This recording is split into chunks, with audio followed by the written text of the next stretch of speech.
Hello and welcome here to TalkFCB and welcome back to the channel here today, guys, where of course we are going to be building up to Barca up against Real Sociedad on Sunday, and we're going to be discussing today the words of Hansi Flick heading into this game and also starting to look ahead to that very important game against PSG next week. And there's big emphasis today on the potential team selection, even more so after the really cruel injuries that we have suffered over the past few days. But right here today, it is not all doom and gloom, because this Sunday, we will all witness the return of Lamine Yamal. It is all coming up, guys. Get yourselves ready, and let's do this. I also did just want to let you know today that I've decided to start listing a few of the Barca cards that I have in my collection and new ones coming out on eBay, because right here, we have a pre-order going right now for this Marcus Rashford goal against Newcastle. I absolutely love this one right here. It was an absolute cracker, of course, a rocket in the second half there at St. James's Park, and also available right now for pre-order, I have Lamine Yamal winning the Copa Trophy. Those are available right now on my eBay page, and they're only going to be here until Monday, guys, so gotta act quite quickly on this. I will try and give you a bit more notice in future, and I will be shipping these all around the world. So this is open to all of you guys, and I will be listing more and more Barca-related cards on there very, very soon. So the link is down below in the description if you are interested. But indeed, guys, moving on to the job in hand right here. Barca up against Real Sociedad, and we will be this weekend back at Montjuic. Of course, that is a stadium and surroundings that we are pretty familiar with. You know, we had this last season, we had this the season before, so the players here, they know what they're getting into at Montjuic, and it shouldn't affect us too much. But of course, we are hoping that maybe in the near future, we will be back at the Camp Nou. But right now, we are back at the Olympic Stadium, facing off against Real Sociedad, who, let me just say, guys, they've had a really poor start to the new season. They've been languishing right now towards the bottom end of the table, and this really follows on from what was a really average campaign for La Real last season. They were very, very underwhelming. They were poor going forward, weren't really able to create an awful lot, and of course they've lost quite a few key players over the past few seasons. That we're starting to see that really take an effect on their team right now. And I would also maybe argue that so far this season, in the early games, they've had some tricky fixtures. You know, they have had some tricky encounters there. They only narrowly lost out, don't forget, to Real Madrid by 2-1, but I have to say in that game, they did not make the most of Howson's red card. They could have done more, they should have done more, but we have to make sure that we are ready to beat them this weekend and ultimately condemn them to, unfortunately for them, another defeat. Because Barca will indeed be buoyed by the return of Lamine Yamal on Sunday. And it's also great here that there's no doubt he is going to be back. Hansi Flick said today, Yamal, he will get minutes tomorrow for sure. Absolutely, definitely. Whether it's as a starter or whether it's as a substitute, we don't know yet. But he's definitely going to play. I think he is completely ready. Flick said there that everybody agrees that this is the moment for him to return. He said there is no risk of relapse. And I've got to say, guys, I cannot wait to see Yamal back out there again. You know, back on the field, bringing a smile to all of our faces. I have missed him. I really, really have over the past 4 games. It's not been easy for Barca. I think certainly there have been times where we've lacked his creativity. A player here who can literally create a goal and assist out of nothing, you know, out of thin air here. He also attracts a lot of attention, of course. Defenders will double up and triple up on him, which leaves more space elsewhere for Barcelona players. So I think Yamal here coming back, it's massive for us, and we're going to be discussing later on if he will start or will he come off the bench. And of course, guys, we can also be boosted here this weekend by the return of Alejandro Balde too, and that is just in time to face PSG as well. These two players are key in our team, and it's great news to have them both back. But speaking, of course, about the very latest injury news, you know, there's good news there on Yamal and Balde, but yesterday we did have some, let's face it, it was horrific. It was a really genuinely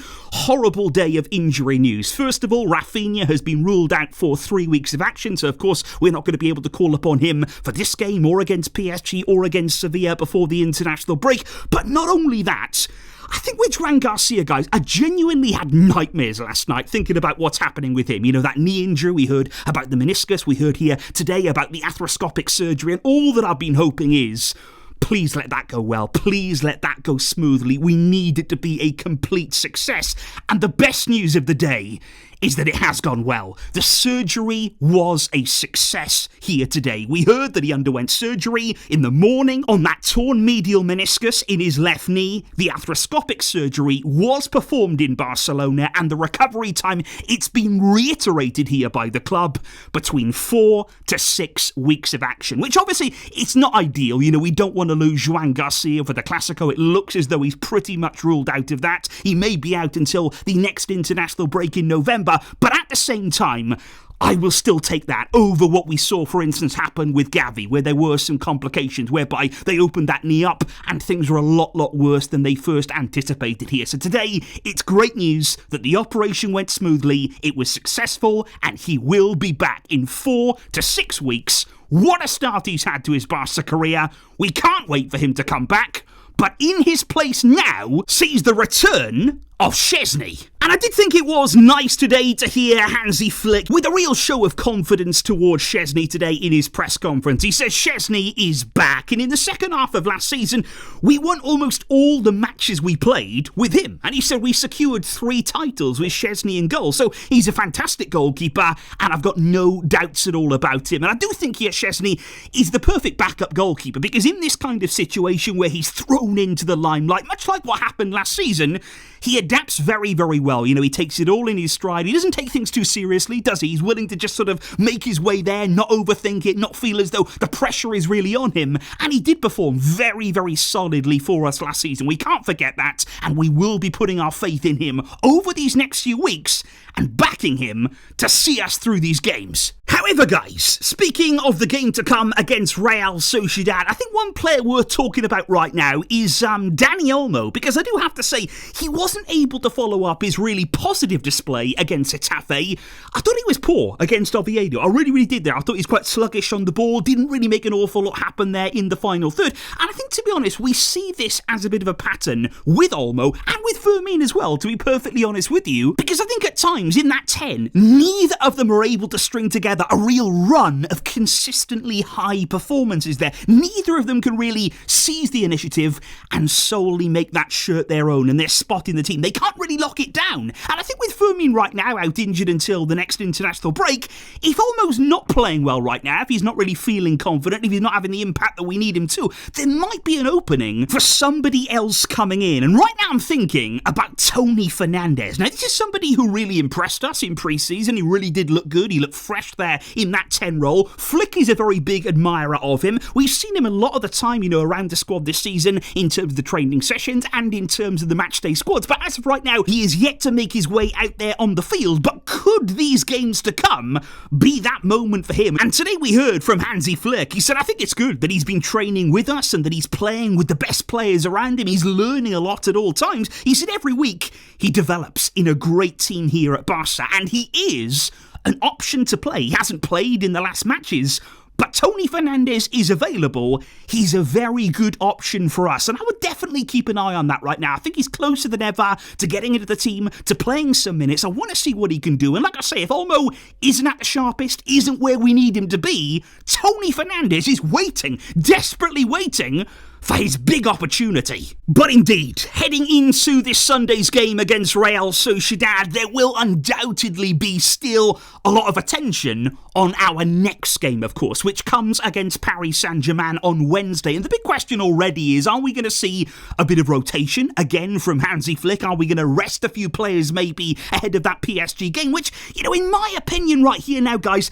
I think it's a little bit risky to be thinking about maybe rotating quite heavily ahead of that PSG game. Even though Sociedad have been struggling, we've also been weakened already by these injury problems, so we don't really want to weaken our team any further. And I think Flick today said something very sensible. He said, thinking about PSG, our focus is on the now. Our focus is always on just the next match, and that is against Real Sociedad. He said only then, once we're done with that, will we see how we prepare for the game against PSG. We have 4 consecutive wins right now under our belts, and we need to keep it that way. So all eyes are on this game, and I understand that point of view as well, because to be honest, guys, I'd argue with the way the Champions League format is right now, it's all been very much extended, hasn't it, in the league phase. I think, to be honest, drop points in the league right now, they may be more damaging than say we drop points against PSG. Now, of course, we don't want to do that. We want to go into that game, show what we can do, work our way up that Champions League table. But I think you're looking at the league, you're looking at how Real Madrid are doing, you're looking at the way the title race looks like it's going to be this season, very, very close. We can't afford to drop points, and that's what I think against Real Sociedad. We'll play a strong team, we'll try and play the best team that we can to keep that confidence going, and like Flick says, make this 5 wins in a row. And in terms of the starting lineup then, guys, like we say, it will be Szczesny in goal. And I'm almost looking forward to seeing him, Obviously, we didn't want Joan Garcia to be out injured. But yeah, Szczesny is a good personality. He's a great player there to have amongst the squad. He brings really good vibes everywhere that he goes. And I'm excited to see him again in a Barcelona shirt and fully expect him to step up and show his absolute best. But what I'm wondering here, at centre-back, is there going to come a point where we're going to see a favoured centre-back partnership here? Are we going to see maybe 2 players at centre-back play a run of games? Like last season we saw Inigo, we saw Pau play lots and lots of games together as a pairing, as the favoured pairing. But I think right now with these Barcelona centre-back options, there's so much quality there. There's so many players who are, to be honest, playing well. They deserve their opportunity, and that's why we may continue to see a bit of experimentation, a bit of rotation at centre-back. But if it was me,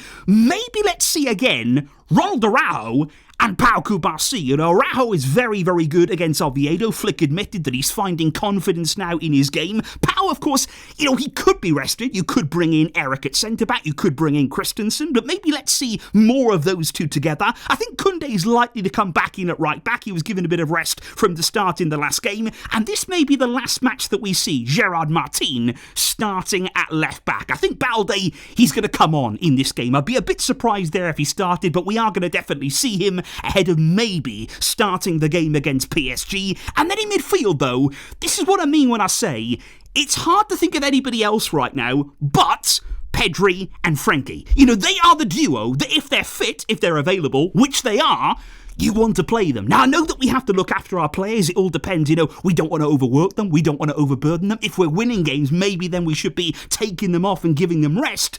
But if they are available here, if they are fit, you want them in the team. You want them dominating that area because that is what they will do. And both of them right now are in insanely good form. So I would start Frenkie and Pedri together. In the attacking areas, though, I think with Yamal, again, like with Balde, personally, I'd bring him on. I maybe wouldn't throw him right back into the starting lineup here. Maybe I'd bring him on as that game went on, give him some minutes in the second half of the game once the game was really warmed up and maybe a bit of space is appearing as well in that Real Sociedad defence. So for me, I would start Ferran Torres on the right-hand side. No Rafinha, of course. I'd start Dani Olmo in the 10.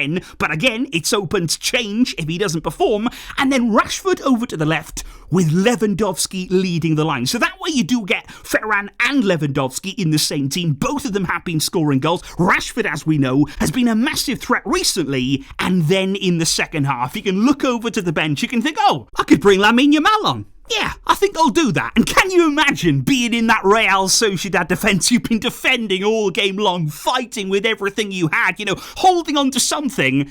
And then you look across and Lamine Yamal is about to come on. It is a defender's worst nightmare. And let's make it happen. Hansi Flick, let's make that possible on Sunday. I cannot wait to see Yamal back. This is a team that can get the job done and make it 5 wins in a row for Flick's Barca. Now, in terms of my prediction, though, we only narrowly missed out on 2 in a row. Against Oviedo there, we went for 4-1 instead of the final score of 3-1. And in that game, we could have scored more. It could have easily been 4-1. But what I'm going to do here is I'm going to stick with the same scoreline. I think maybe we might concede a goal against Real Sociedad. It might happen, but I think we have enough firepower there in the team. And with Yamal returning, I'm banking on Barca to hit 4 against La Real and take all of this confidence and all of this momentum into that PSG game on Wednesday. So please, guys, let me know your thoughts down below. What do you think the score is going to be? How would you line up, with Balde, with Yamal? Would you start them? Would you bring them on? Let me know how you'd handle all of that. And like I said before, please do check out what I've got to offer over on the eBay store. Lamine Yamal, Marcus Rashford, they could be yours by the end of the day. Thank you indeed, guys, for the great support here. I will see all of you soon. But until next time, as always, Veshka, El Barça.